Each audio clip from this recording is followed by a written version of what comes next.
My last thing that I will say is that my cat is walking over here. Hi. Do you want to come? No, she's gonna there she is. You know you're on camera. Bye.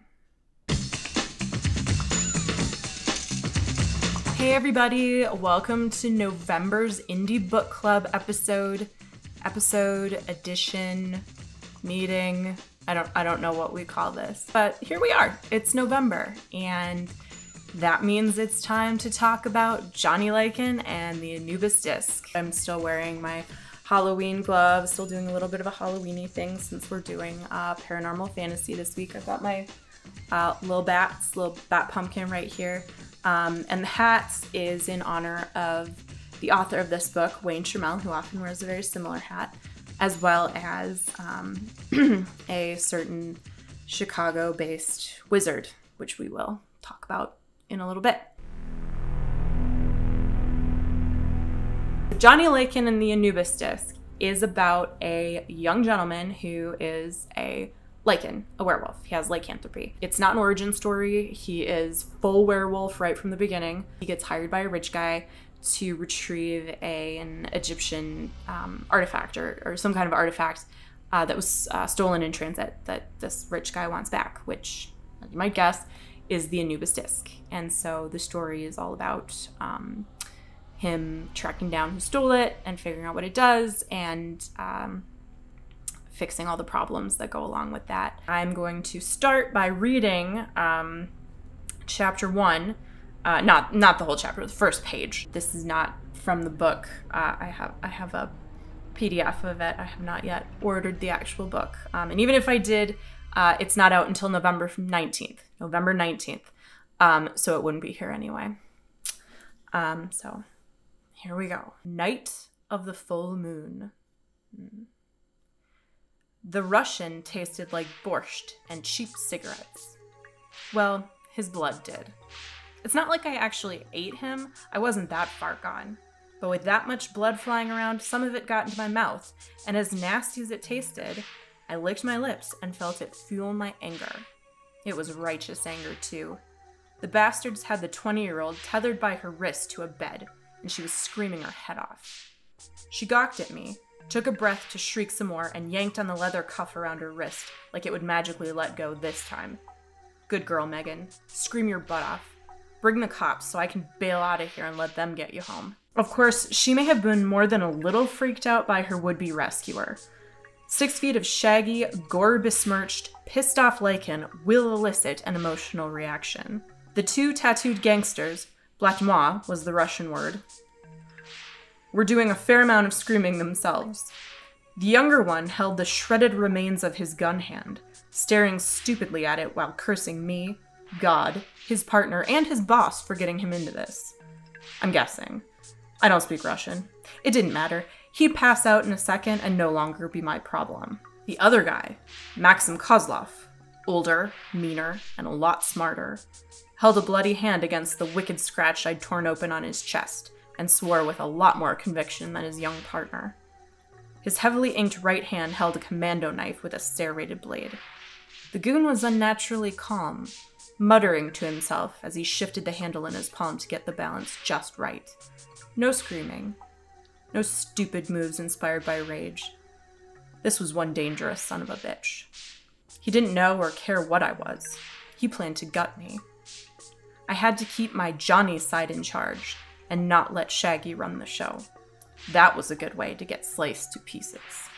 That is the first page of the book. A lot of people say that agents and editors and publishers will judge you on your first page. I can't say whether or not that's true. I've never been an agent, editor, or publisher yet, but it is important to start strong. As far as lessons to be learned from this book, what I would like to do is take the opportunity to talk about something a little bit bigger picture, more meta, and discuss the benefits and drawbacks of writing in a heavily tropey genre is what I'm calling it. A trope, of course, being a mechanism or a heavily used icon in a certain genre of book. For example, in romance, the love triangle. That is a trope that is used a lot. In paranormal fantasy and urban fantasy, in these kinds of books, you have the broody hero. That's very common. You have the shadow organization, the people pulling strings, but we don't know who they are. Urban fantasy is one thing, genre fiction is one thing.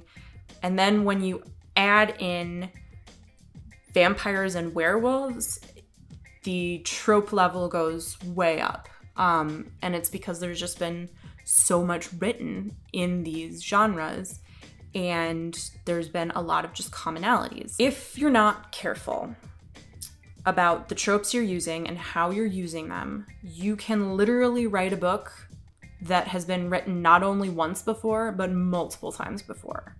And if your readers are heavy readers in that genre, they're gonna know that. And they are gonna say, oh, I've read this book before, I've seen this book before, I don't care, next. They might finish it, but they're unlikely to pick up the next one, probably. The benefit is that the more heavily troped your genre is, the more opportunities you have to subvert or go the opposite way. Something I do when I'm reading a genre like this, or any genre that has a lot of tropes in it, or any genre that I've read a lot of and I feel like I know it fairly well, I will write down predictions in a notebook.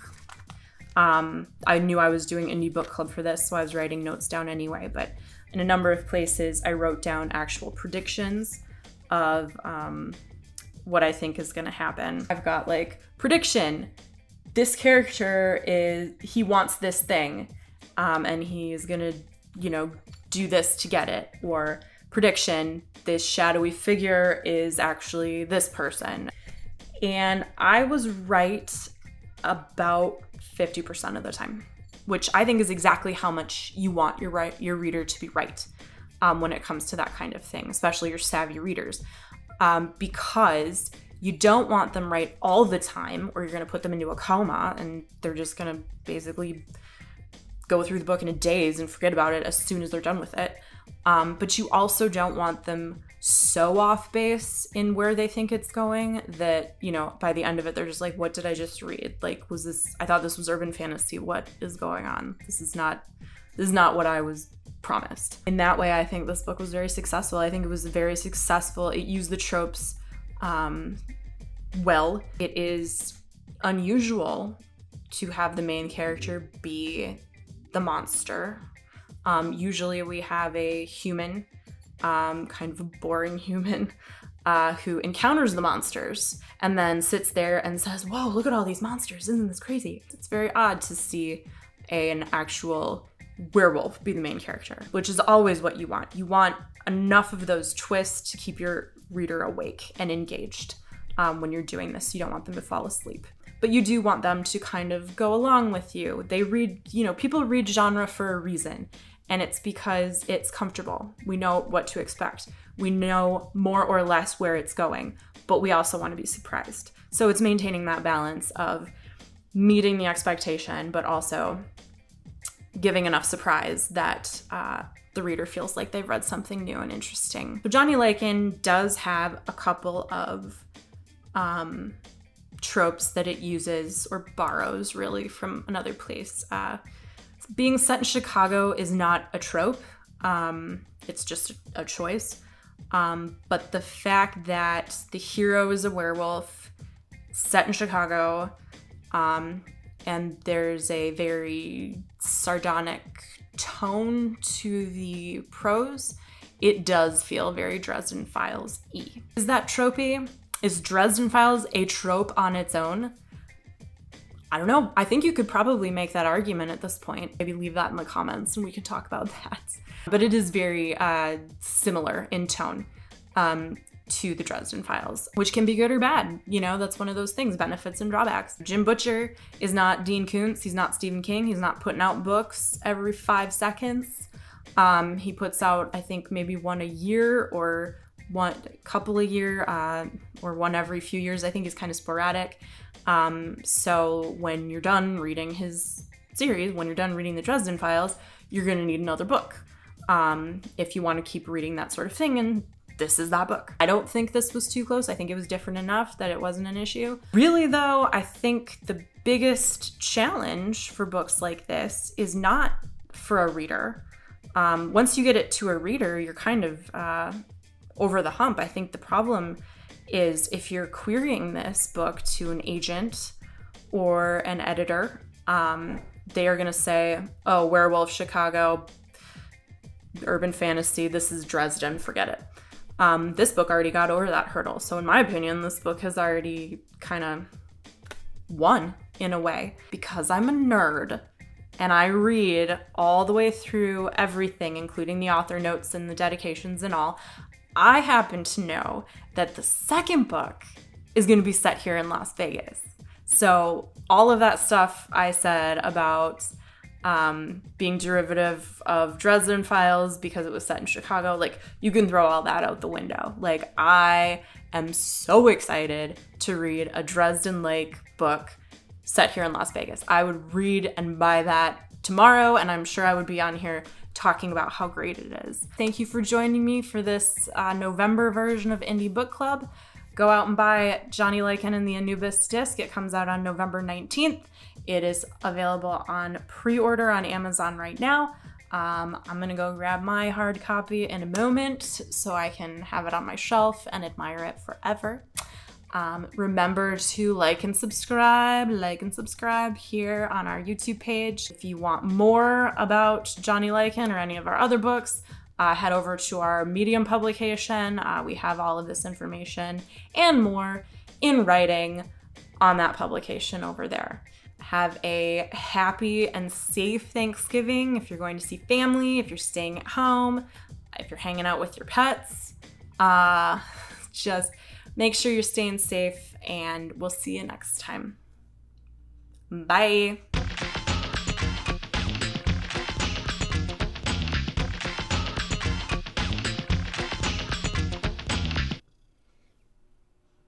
I bet you can hear her purring. You're gonna hear her purring in this little bit. That's just the way life is. Sometimes you have cats. Unbelievable. It's like she has no idea where she is.